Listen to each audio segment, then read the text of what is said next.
What's up, guys, and welcome to OlliOlli, now available on PS4 and PS3. This was originally a really good PS Vita exclusive hit, now available on different consoles now. It is also available on Steam as of a week or so ago, but it's now available for cross-buy on PS4, PS3, and PS Vita, and it's a really solid game. I'm liking it a lot, but it can get a little frustrating. Think about an on-rail side-scroller that's, automatically set the side-scroll mixed with like Tony Hawk Pro Skater, and you get OlliOlli. And it's fun, it's addictive, and I'm horrible at the game apparently. I usually don't even do this bad, but I guess it's the recording curse or something like that.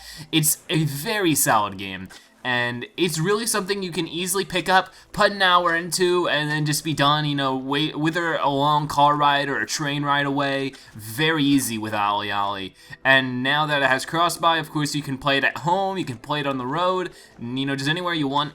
And it's a really solid game and all. The best way to explain it is to get into its controls, because that's really where the difficulty and everything lies in the controls in the game like OlliOlli. It's all about the left stick in OlliOlli. The left joystick is very important. It is what determines what tricks you do. So basically, if I hold my left stick down and then release, I will do an ollie. And that is one trick. I can do different tricks by doing different rotations along with variations between the L1 and R1. So if I rotate my joystick counterclockwise, I can do a backside 360. If I hold it left and release, I can do a heel flip. And simple stuff like that, but there are so many different variations, it's nearly like a fighting game on a skateboard. And like I said, there's different variations of holding the L1 and R1 when trying to do tricks. You might be able to like reverse it or, just do different variants. It's hard to explain it without knowing the specific skateboarding lingo. But now that's not where it ends. When you land, you have to be able to press the X button to land it. I'll explain that once we hop into the next level. But of course, we have a huge point system, and that's a very big base in the game, getting as high as points as possible to put on that scoreboard, which we can see here. But I won't be getting into that right now. Let's just go back to the next level. And like I said, you need to land your trick. So here, if I press X, I will land my trick. So what happens when you don't press X is you get a sloppy landing. But if I press X right before my skateboard hits the ground, I will land it, and if it's soon enough, I'll get a perfect. And of course, that highly affects your score, and that actually makes it reasonably difficult. When it comes to grinding, it works in a similar fashion to landing. You need to press the left joystick in whatever direction you want, and it'll affect the grind you want, just like tricking. But you have to do it right before you land on the railing, and then you'll do a grind just like how you would landing. And it's this simplicity, but at the same time complexity. You're going to be using those main four buttons: the X button, the left joystick, and the L and R buttons. They're the only really things you're going to be touching. Occasionally the touchpad to quickly reset the level, as you can see here. But besides that, those are the buttons, the interface you're going to use here. And while that is simple, the way you use it is very complex. There's many different combinations. It's nearly endless. And if you do it, often if you try different combinations in one run, it seems like you get a much higher score. So they want you to be able to experiment and try to do things in the middle of a run. And it can be very challenging. And now that there are also different challenges, as you can see here, and getting them will get you stars, which will unlock different levels, or you can get a score of 50,000, or get a combo of 10,000, land a kickflip. Not too hard stuff in these earlier levels.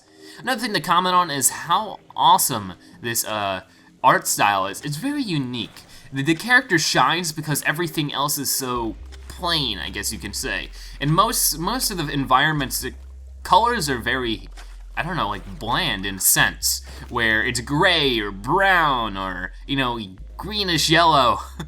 And that actually makes our main character here really pop.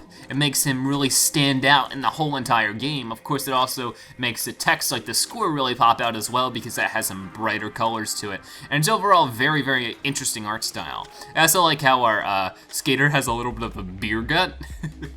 Anyways, one thing that really got me is that the entry point of this game is much harder than after you get used to the controls. Getting into the game and learning the controls so far has been the most frustrating part of the game. So if you can stand that first hour or so of getting comfortable with this control setup, you will start enjoying the game more. But of course, that's always a bad thing, that the first hour of the game isn't as enjoyable as the rest. But once you find your flow, it is actually good to go. So here's another level setup I have here. This is the Junkyard, a much more difficult area, but you can see what I mean. I mean, the colors are a little more vibrant, but the overall focus is brown and brownish gray. And that idea sort of makes our character really pop out a lot more. It's very cool, and of course another thing to note is the music. The music is very relaxing, and sort of like really puts you in the mood to play this game. Like, you know, you think of, you know, skating and you might think of like rock and roll and just, you know, like hardcore stuff, but this is different, like a different approach to it. It's very mellow in my opinion.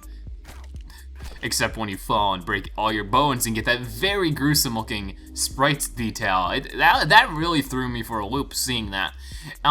Doing all the star missions, like you can see here, I get 5 stars in Urban 1, I'll get the pro levels, and doing the pro levels will, of course. I don't know if you unlock anything for doing the pro levels except for, you know, it just being there. Now you can go to spots, and I feel like this is similar. I feel like this is just like a layout of levels. It's just like, this is all about score really, yeah. I haven't played it too much. Now I know there's also the daily grind, which I forget where that is. I don't know if we have to unlock that, but there's also the daily grind, which, whoa, I don't remember where to find that. But, that is sort of like a daily, oh, here it is. It's sort of like a daily challenge where you can compete with the world. You know, like when Spelunky, you know, there's a daily challenge. And this is a similar thing. We're going to be competing with the world. Now, I'm not that great at the game, and I haven't gotten incredibly far. But, whoops. But I do believe we get the entire day to play this. And, you know, it's like whoever has the highest score by the end of the day wins that day, I guess. And I'm not really doing so hot here, but you understand the base of it. OlliOlli is a very simple game that's difficult to master, one that you can easily seep your time into if you can get past that first hour of gruesomely learning the difficult controls. But that is it. It's now available on PS4, PS3, and cross-buy with all 3, which means including PS Vita. And I'd like to thank you guys so much for watching, and I'll see you guys later. Bye-bye.